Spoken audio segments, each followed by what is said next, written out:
Hello दोस्तों, आज हम लोग देखेंगे क्लास 10th मैथ चैप्टर 1.2।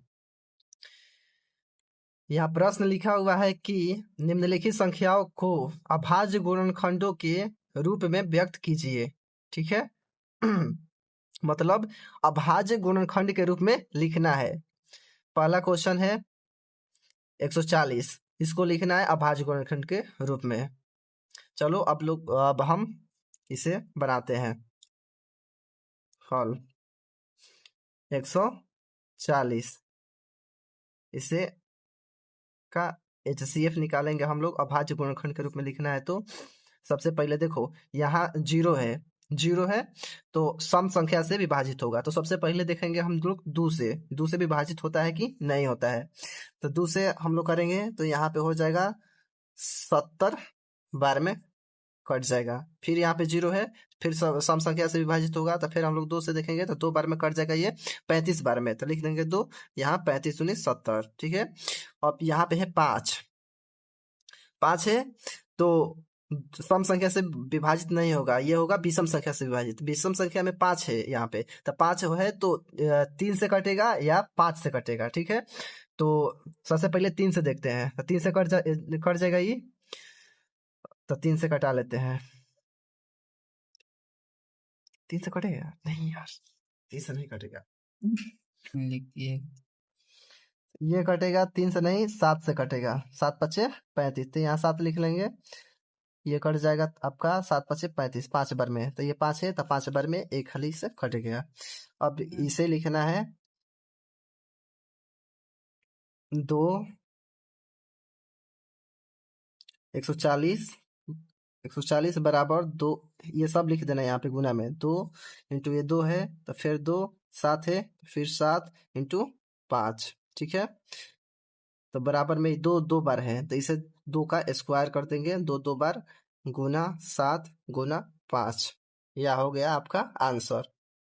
इसी तरह से दूसरा क्वेश्चन है यहाँ पे 156। इसी प्रकार से इसे हल कर लेना है। 156 लिखेंगे, इसका अभाज्य गुणनखंड निकालेंगे। ये देखो यहाँ पे है 6, तो ये सम संख्या से विभाजित होगा। तो सबसे पहले 2 से विभाजित कर लेते हैं। 2 से विभाजित हो जाएगा, ये हो जाएगा 7 दूनी 14, 7 दूनी 14, एक बचेगा तो ये 6 उतरेगा तो 16 हो जाएगा। 8 दूनी 16, 78 बार में चल जाएगा। फिर ये 2 से जाएगा, 2 से करते हैं तो 3 दूनी 6, 3 दूनी 6, एक बचेगा तो 18, 18 9 दूनी 18। फिर ये यहाँ पे 9 है तो ये 3 से कटेगा, 3 से कटा लेते हैं। ये 3 एक बार में और तितली का 9 3 बार में। 13 आ गया तो 13 बार में ये हो जाएगा आपका 156। ये सारा लिख लेंगे गुना में। यहाँ पे 2 इंटू 2 इंटू 3 इंटू 13। ठीक है।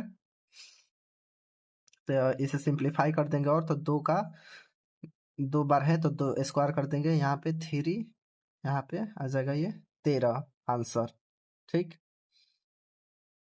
इसी तरह से क्वेश्चन नंबर 3 को सॉल्व करेंगे। क्वेश्चन नंबर 3 है आपका 3825। हल करेंगे इसका। 3825 अभाज्य गुणनखंड निकालेंगे। देखो यहाँ पे है 5, तो ये 3 से जाएगा या 5 से जाएगा। तो सबसे पहले 3 से ट्राई कर लेते हैं, जाता है कि नहीं। 3 से एक बार में 3 चल जाएगा, हाँ चल जाएगा। 3 से कर लेते हैं। 3 एक बार में ये 8 है तो 3 से भाग देंगे 8 को तो हो जाएगा 3 दूनी 6, 2 बार में 6, 2 बच जाएगा तो 2 उतरेगा तो 22 हो जाएगा। और 22 हो जाएगा तो 17 का 21, एक बचेगा तो ये 5 से 15 हो जाएगा तो 3 5 15। ठीक। फिर आ गया यहाँ पे 5, फिर देख लेते हैं 3 से कटेगा कि नहीं। तो फिर 3 से कर लेते हैं। 3 चौका 12, 3 हाँ 3 से कट जाएगा तो 3 से कर देंगे। 3 चौका 12, 4 बार में। ठीक। यहाँ से 3 दूनी 6, फिर एक बचेगा तो 5 उतरेगा तो 15 हो जाएगा तो 3 5 15। ठीक। डायरेक्ट करना है। फिर यहाँ पे हो गया, यहाँ पे 5 आ गया तो फिर देखेंगे कि 3 से जाता है कि नहीं।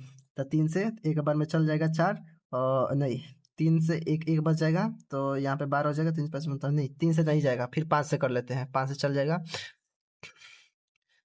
तो 8 5 40, 2 बचेगा, 2 5 25, तो 5 25, 85 बार में। और फिर इसको देख लेते हैं कि 3 से जाएगा कि नहीं। तो ये 3 से नहीं जाएगा, और 5 से देख लेते हैं, तो 5 से कर लेते हैं, 5 से चल जाएगा। तो 5 एक बार में, 5 3 बचेगा, तो 5 उठेगा, 7 बचे 35, 17 बार में। ठीक, ये हो गया। तो 17 17 बार में 1, इसको ऐसे कर देना है अभाज्य गुणनखंड के रूप में। 3 गुने 3 सारा यहाँ पे ऐसे ही लिख देना है गुना में, 5 इंटू 17। ठीक है, इसको और सिंप्लीफाई कर देना है। तो 3 देखो 2 बार है, तो 3 को 2 बार लिख देंगे स्क्वायर में। ठीक, यहाँ पे 5 है 2 बार, तो यहाँ 5 को लिख लेंगे 2 बार स्क्वायर में, 17। ठीक है, ये हो गया आंसर। को तो दोस्तों इसी तरह से और क्वेश्चन का आंसर पाने के लिए कमेंट करें, और जो भी समझ में नहीं आएगा उसे भी कमेंट में लिख दो, हम उसका आंसर देने का कोशिश करेंगे। Thank you.